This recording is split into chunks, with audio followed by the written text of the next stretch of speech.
Hi there, my name's Rod Harlow from New Perspective NLP. Exceptional thinking for exceptional results.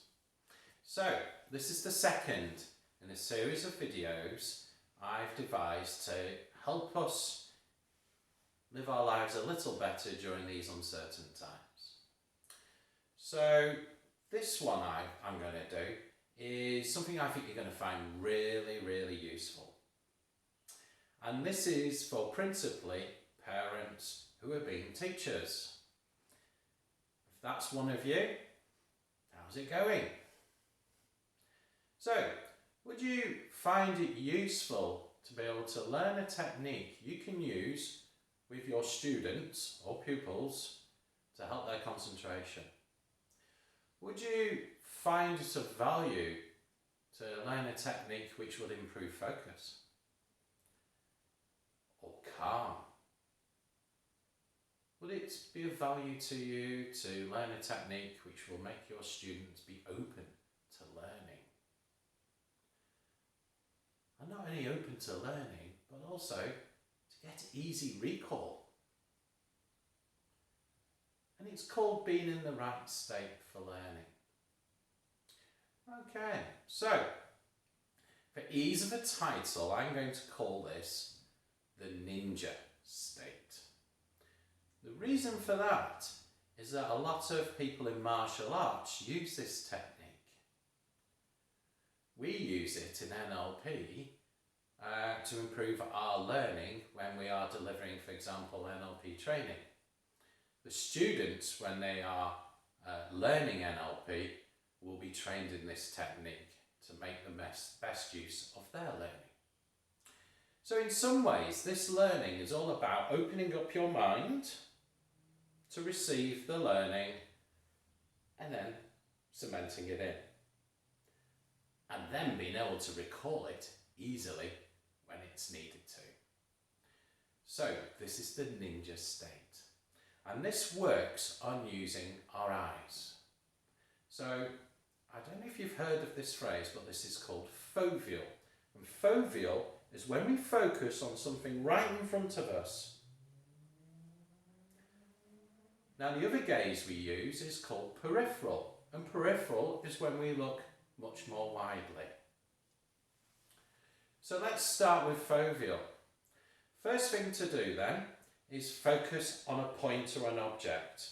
And ideally in this case, we want the object to be slightly higher than the level of our eyes. So you want to find a fixed point, ideally on a wall, which is making us raise our eyes up.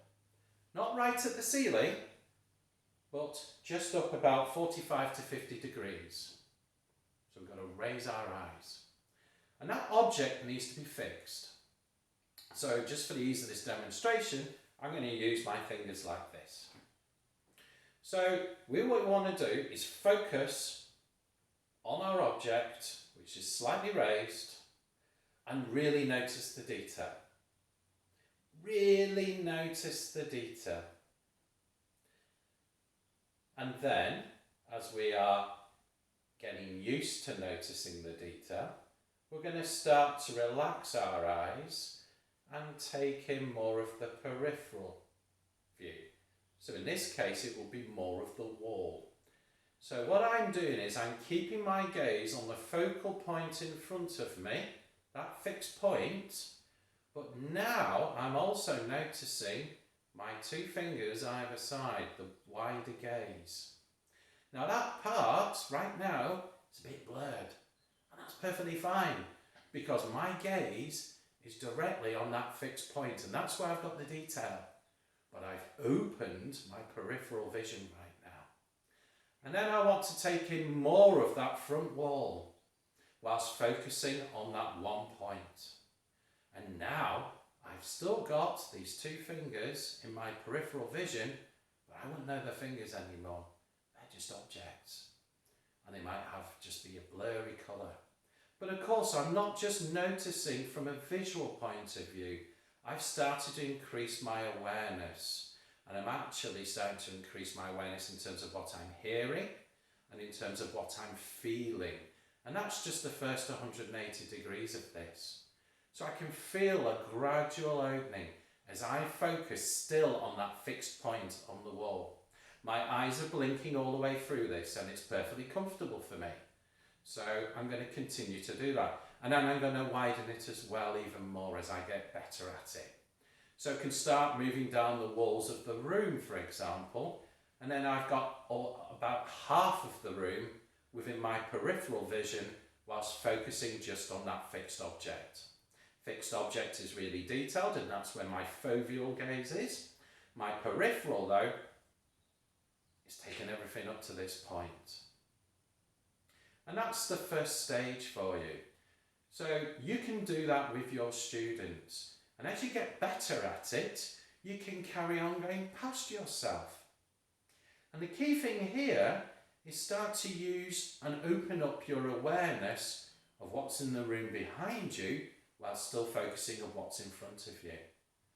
And ultimately, we want to go all the way around 360 degrees whilst focusing on that one point in the room.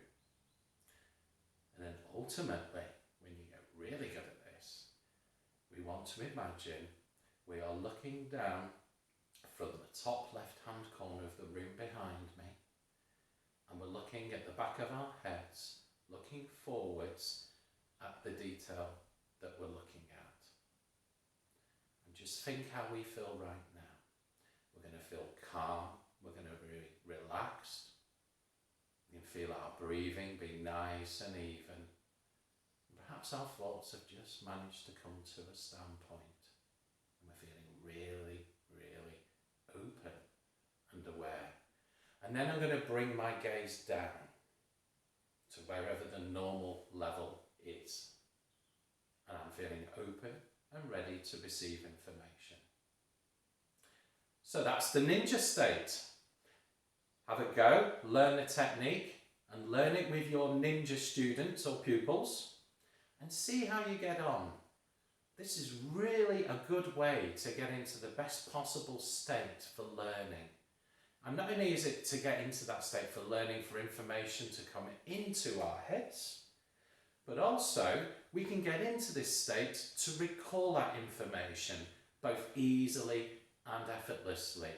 And once your pupils are practiced in this, they can find their own fixed point when they go back into the classroom and they'll be able to recall this information easily and effortlessly. So this is a win-win all round. Now parents, this is a good thing for you to do in terms of using for yourselves. You can use it when you go out in the car, you can use it anywhere you like, it's portable. It's a really nice way of getting in a really good frame of mind for whatever is to happen next. This will improve focus, it improves concentration, it improves recall, and it improves learning. That's the ninja state. Thank you.